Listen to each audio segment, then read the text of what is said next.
యోబు గ్రంథము 36వ అధ్యాయము. మరియు ఎలీహు ఇంకా ఇట్లనెను, కొంతసేపు నన్ను ఓర్చుకొనుము, ఈ సంగతి నీకు తెలియజేసేదను. ఎలయనగా దేవుని పక్షముగా నేనింకనూ మాట్లాడవలసి ఉన్నది. దూరము నుండి నేను జ్ఞానము తెచ్చుకొందును. నన్ను సృజించిన వానికి నీతి ఆరోపించెదను. నా మాటలు ఏమాత్రమును అబద్ధములు కావు. పూర్ణజ్ఞాని ఒకడు నీ ఎదుటనున్నాడు. ఆలోచించుము, దేవుడు బలవంతుడు గాని ఆయన ఎవనినీ తిరస్కారము చేయడు. ఆయన వివేచన శక్తి బహుబలమైనది. భక్తిహీనుల ప్రాణమును ఆయన కాపాడడు. ఆయన దీనులకు న్యాయము జరిగించును. నీతిమంతులను ఆయన చూడకపోడు. సింహాసనము మీద కూర్చుండు రాజులతో ఆయన వారిని నిత్యమును కూర్చుండబెట్టును. వారు గణపరచబడుదురు. వారు సంకెళ్లతో కట్టబడిన ఎడలను, బాధాపాశముల చేత పట్టబడిన ఎడలను, అప్పుడు వారు గర్వముగా ప్రవర్తించిరని ఆయన వారి వారి కార్యములను, వారి వారి దోషములను వారికి తెలియజేయను. ఉపదేశము వినుటకై వారి చెవిని తెరువజేయును. పాపము విడిచి రండని ఆజ్ఞ ఇచ్చును.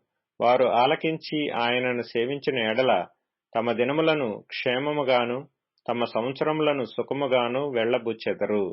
వారు ఆలకింపని ఎడల వారు బాణముల చేత కూలి నశించెదరు. జ్ఞానము లేక చనిపోయెదరు.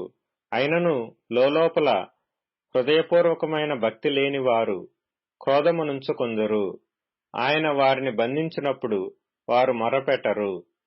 కావున వారు యవ్వనమందే మృతి నొందుదురు. వారి బ్రతుకు పురుషగాముల బ్రతుకు వంటిదగును. శ్రమపడు వారిని వారికి కలిగిన శ్రమ వలన ఆయన విడిపించును. బాధ వలన వారికి విధేయులుగా చేయును. అంతేగాక బాధలో నుండి ఆయన నిన్ను తప్పించును.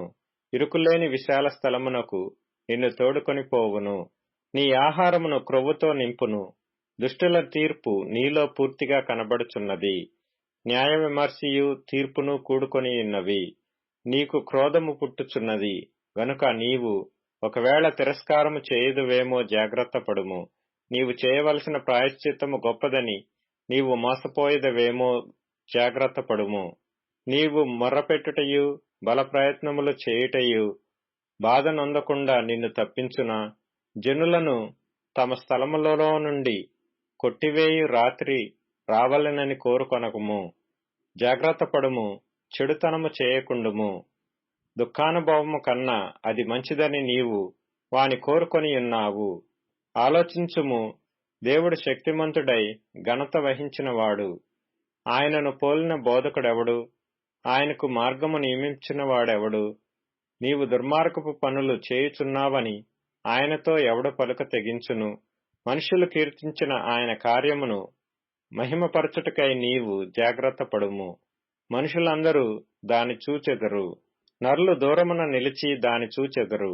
ఆలోచించుము, దేవుడు మహోన్నతుడు, మనము ఆయనను ఎరుగము. ఆయన సంవత్సరముల సంఖ్య మితిలేనిది. ఆయన ఉదక బిందువులను పైనుండి కురిపించును. మంచుతో కూడిన వర్షము వలె అవి పడును. మేఘములు వాటిని కుమ్మరించును. మనుషుల మీదికి అవి సమృద్ధిగా దిగును.